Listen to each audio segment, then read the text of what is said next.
চলছে চতুর্থ ধাপের উপজেলা নির্বাচনের স্থগিত নির্বাচনে ভোট গ্রহণ। এই বিষয়ে জানাতে পিরোজপুর থেকে আমাদের সঙ্গে যুক্ত হচ্ছেন সহকর্মী হাসিবুল ইসলাম হাসান। হাসিব, ভোটের উপস্থিতি কেমন দেখছেন, সার্বিক পরিস্থিতি জানাবেন। জেসিকা, সকাল 8টা থেকে পিরোজপুরের মঠবাড়ি উপজেলা পরিষদ নির্বাচনের ভোটটা ইতিমধ্যে কিন্তু চলমান আছে এবং ঘূর্ণিঝড় রিমেলের কারণে 29 তারিখ হতে যাওয়া কিন্তু ভোটটা কিন্তু আজকে ইভিএম এর মাধ্যমে প্রদর্শিত হচ্ছে।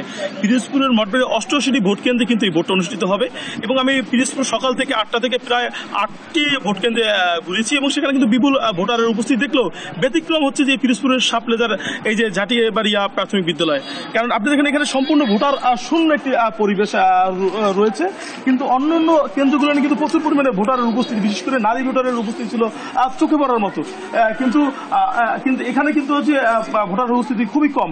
তবে এই ব্যাপারে এখানে অভিযোগ করছেন যে এখানে একজন চেয়ারম্যান প্রার্থী, আমি এখন তার সাথে কথা বলছি যে আপনার বিভিন্ন এলাকায় ঘুরে দেখলাম যে অনেক ভোটার প্রচুর পরিমাণে উপস্থিত, কিন্তু এই কেন্দ্রে ভোটার নাই কেন?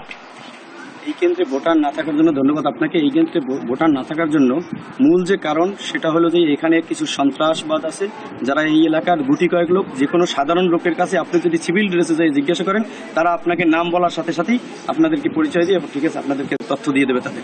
এই গুটি কয়েক লোক প্রতিটা মোড়ে মোড়ে এবং 3 রাস্তার মোড়ে অথবা 4 রাস্তার মোড়ে রামদা সহ দাঁড়ানো আছে, কোনো মহিলাদের আসতে দিতেছে না, কোনো পুরুষদের এখানে ভোট কেন্দ্রে প্রবেশ করতে দিতেছে না। এবং শুধু এই সেন্টার না, আমার নলি সেন্টারে, নলি চান্দখালি, মানিকখালী, আপনার ওখানে আমাদের ওই যে গোড়ার বাজার, মানিকখালী বাজারে, বাদুরতলি, বুকইতলা, খাবাড়ির সামনে, এইভাবে 7 থেকে 8টা পয়েন্টে, এই 3টা সেন্টারের 8টা পয়েন্টে এরা পুলিশ যায়, পুলিশ যখন যায় তারা সাথে সাথে হয়তোবা ঘুপে চলে যায়, পুলিশ যাওয়ার সাথে সাথে 5 মিনিটের মধ্যে আবার তারা তাদের সদর্পে অবস্থানে চলে আসে। সুতরাং আমাদের ভোটার উপস্থিত হইতে পারতেছে না।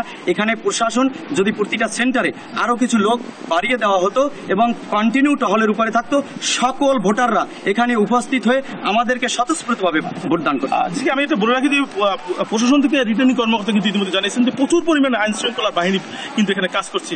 পিরোজপুরের মঠবাড়ি উপজেলার যে একটি সংসদীয় এলাকা নিয়ে একটি উপজেলা কিন্তু, এবং 88টি কেন্দ্র, এখানে একটি কথা বলে রাখি যে 88টি কেন্দ্রই কিন্তু অতি গুরুত্বপূর্ণ কেন্দ্র হিসেবে বিবেচনা করা হয়েছে এবং ইভিএম এর মাধ্যমে যে ভোটটা অনুষ্ঠিত হচ্ছে যাচ্ছে, এখানে মোট 2,26,220 জন ভোটার কিন্তু ভোট দিবে।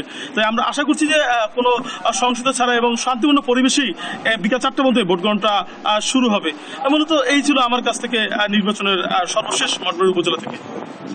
হাসিবুল, আপনাকে ধন্যবাদ উপজেলা নির্বাচনের সবশেষ খবর আমাদের দর্শকদের জানাবার জন্য।